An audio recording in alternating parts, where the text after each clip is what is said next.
राधाष्टमी उत्सव, राधा जन्माष्टमी उत्सव मनाएंगे। बंधुओं, शास्त्रों में बड़ी महिमा है किशोरी जी के। पद्म पुराण में तो इतनी सुंदर व्याख्या है किशोरी जी के जन्मोत्सव की। 1000 एकादशी मल्टीप्लाई इनटू 100 कर दो, जितना आएगा इतना फल मिलता है एक राधाष्टमी का व्रत करने से। अब कई लोगों के मन में भाव रहता है कि मेरे मन में भी ऐसा ही भाव रहता है कि भैया उत्सव है ठाकुर जी को जन्माष्टमी को, उत्सव है राधाष्टमी को, तो फिर काहे को हम लोग भूखे प्यासे रहें, बढ़िया माल छाने।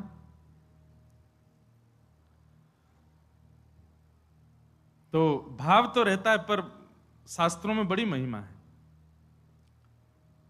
व्रत करने का नियम मूलतः इस भाव से होता है कि भाई जब हम अन्न का सेवन नहीं करते हैं तो अन्न सेवन ना करने से आलस्य जाता है।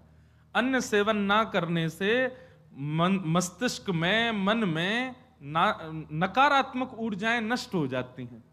फलाहार रहते हैं तो निश्चित ही है ऊर्जावंत होते हैं, तो ऊर्जावंत होंगे तो और बढ़िया उत्सव मनाएंगे।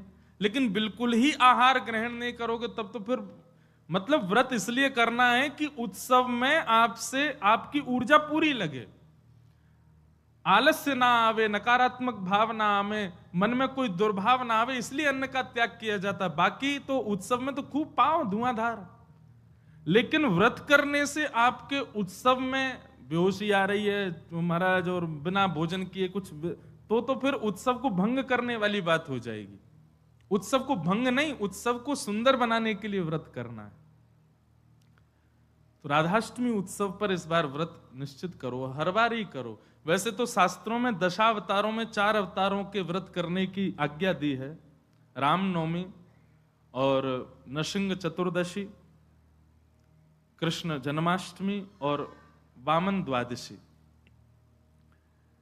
लेकिन जब हम रामकृष्ण उपासक हैं तो हमारे भाव में रामकृष्ण दो एक हैं, ये दोनों भी एक हैं और फिर इनकी आह्लादनी शक्तियां भी एक हैं।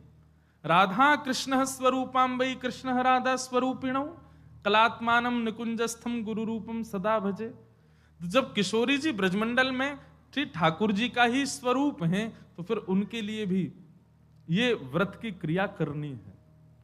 पद्म पुराण में ब्रह्मा जी ने इसका बहुत सुंदर वर्णन किया है कि भैया व्रत निश्चित करना चाहिए, इतना फल मिलता है, इतना फल मिलता है। लेकिन जब भी फल कोई फल बताता है ना कि महाराज जी ये करने से ये फल मिलता है, ये करने से ये फल, मन में एक ही बात आती है, अगर ये करने से ये फल मिलता है, अगर हम इसके बदले फल की कामना ना करके ठाकुर जी की कामना करें तो हमको व्रत इसलिए करना है हमको श्री जी मिले, हमको व्रत इसलिए करना हमको ठाकुर जी मिले। अक्षय तृतीया के दिन लोग दुनिया भर का दान करते हैं, चावलों का दान कर रहे हैं, अन्न का दान कर रहे हैं, स्वर्ण दान कर रहे हैं, चांदी दान कर रहे हैं, जे दान कर रहे हैं, वो दान कर रहे हैं। हमारे मन में भाव आता है कि भैया वादना नाम को दान करो, जो राह में मिल जाए वही से कहो जय श्री कृष्ण, जो राह में मिल जाए वही से कहो राधे राधे, नाम दान करते चलो। बोले क्यों? बोले अक्षय तृतीया को कछु दान करो तो अक्षय है जाए, तो हम नाम दान करें, हम ठाकुर जी को भजन दान करें, अरे भक्ति दान करें, अपनी भक्ति अक्षय हो जाए, नाम अक्षय हो जाए, प्रेम अक्षय हो जाए, ऐसी अक्षय तृतीया मनाओ। तो कभी भी आपको किसी व्रत या किसी नियम के पीछे फल बताया जा रहा हो, सुन लिया करो, अच्छा इससे ये फल मिलता है, उस फल को गौड़ करके उस फल के स्थान पर किशोरी जी को विराजमान कर दो। हे किशोरी जी, हम राधाष्टमी को व्रत या मारे करेंगे कि हमको आपकी प्रेम लक्षणा भक्ति प्राप्त हो, आपको प्रेम प्राप्त हो, इसलिए हमको व्रत करना है। तो राधाष्टमी उत्सव इस बार भागवत कृपा निकुंज में गिरधर लाल जी का मनाया जाएगा। सुबह 9 बजे से क्रम रहेगा, 8 बजे द्वार खुल जाएंगे, आके बैठ जाना। 9 बजे फिर अभिषेक होगा, टीवी हम लगवा देंगे 2-4 ताकि लाल जी दिखें आप सबको, और फिर उसके बाद बधाई गायन उत्सव आदि चलेगा। 10-11 बजे तक का क्रम रहेगा, ज्यादा लंबा नहीं, छोटा ही क्रम रहेगा। और क्योंकि व्रत रहेगा तो केवल पंचामृत मिलेगा पीवे को, खावे को कछु ना देंगे हम।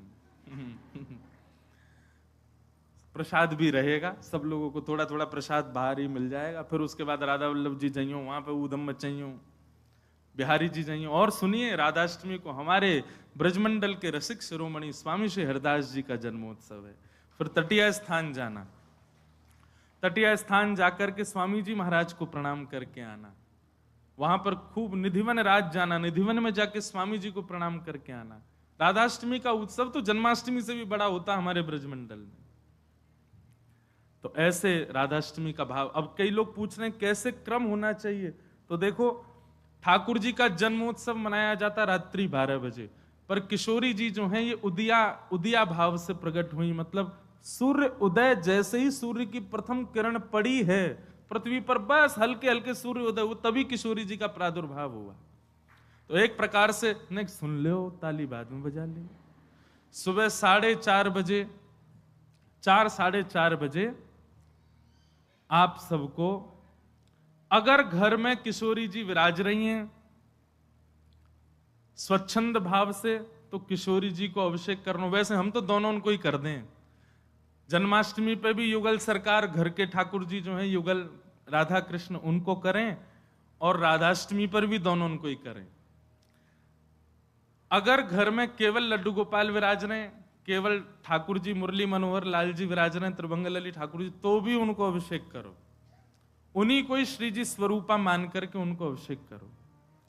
वैसे तो नियम ऐसा है कि जन्माष्टमी और राधाष्टमी को रात्रि भर जागरण करो, रात भर उत्सव करो, रात भर नाचो गाओ आनंद करो, किशोरी जी को प्रादुर्भाव होगा।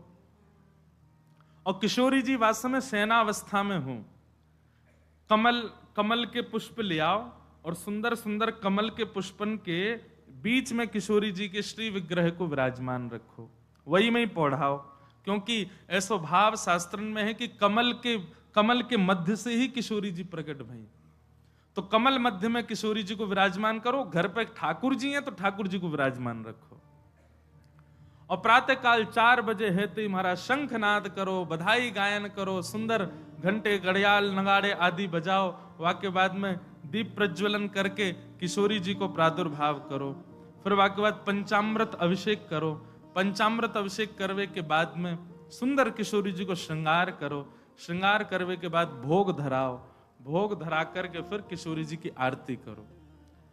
आरती करने के पश्चात फिर खूब नाचो, इतने नाचो इतने हम तो अभी जयपुर में एक बात कह के आए, उत्सव तब तक मत मानो कि नाचते नाचते उत्सव करते करते डॉक्टर के पास नहीं जाना पड़ जाए।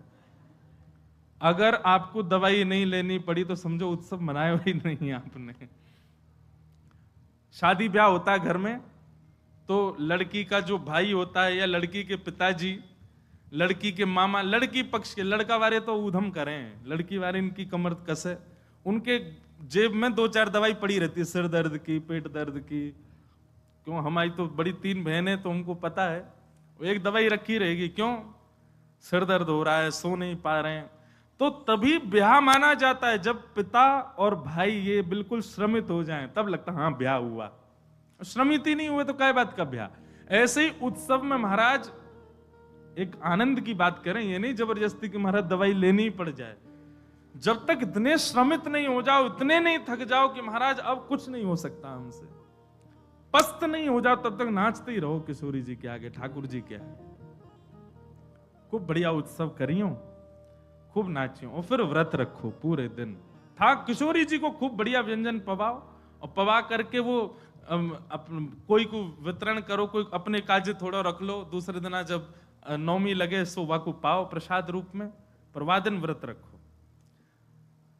और भैया नहीं रुको जाए तो पालियो, चकाचक पाओ, बोले हमारी श्री जी को उत्सव है हम तो पाएंगे, तो पाओ, कोई दोष भी नहीं। व्रत ना करने से पाप नहीं लगता है, पर व्रत करने से पुण्य बहुत होता है हमको, लेकिन पुण्य की नहीं, हमको किशोरी जी की कामना है।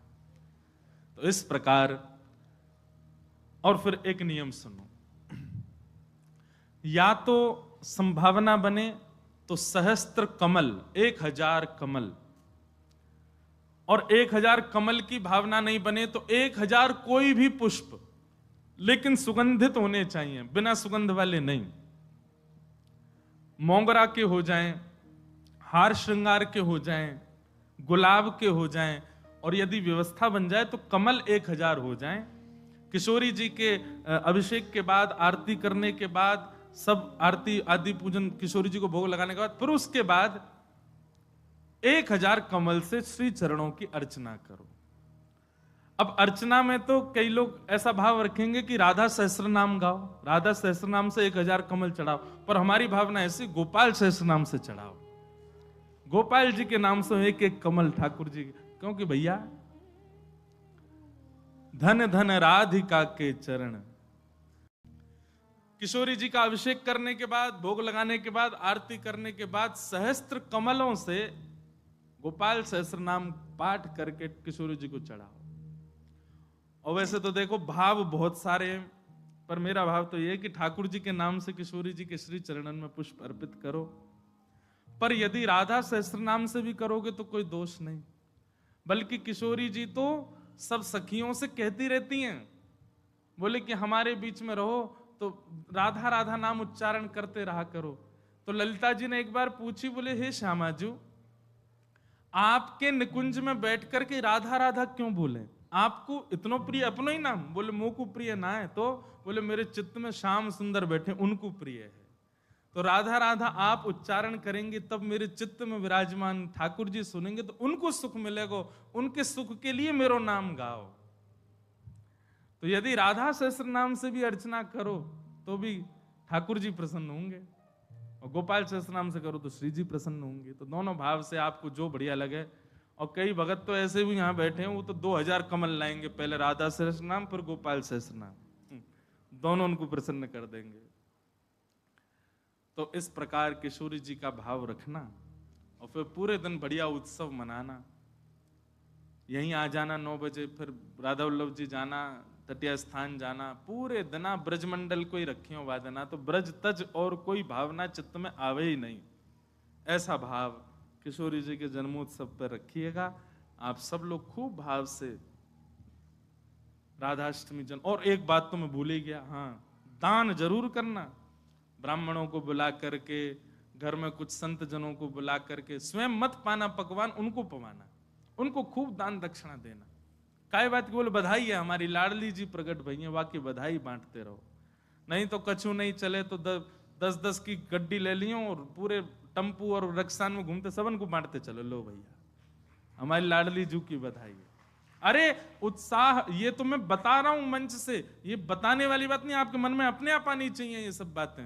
हमारी लाडली जी प्रकट भैया, हम कहा करें आज।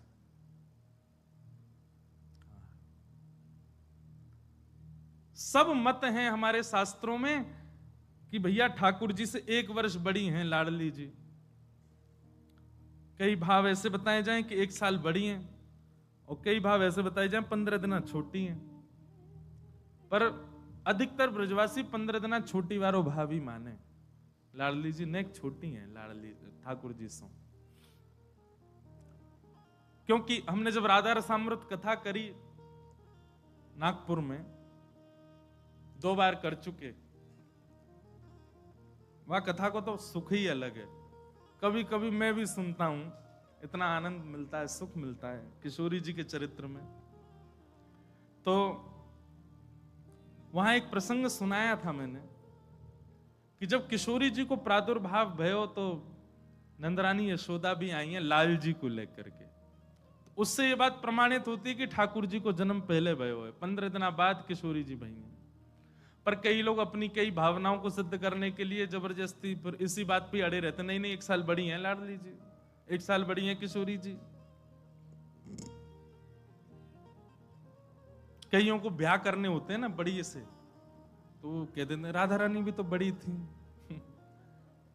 देखो आप अपने निज कार्य में कुछ भी करो, पर जबरदस्ती लाडली जी ठाकुर जी को मत लाए कर।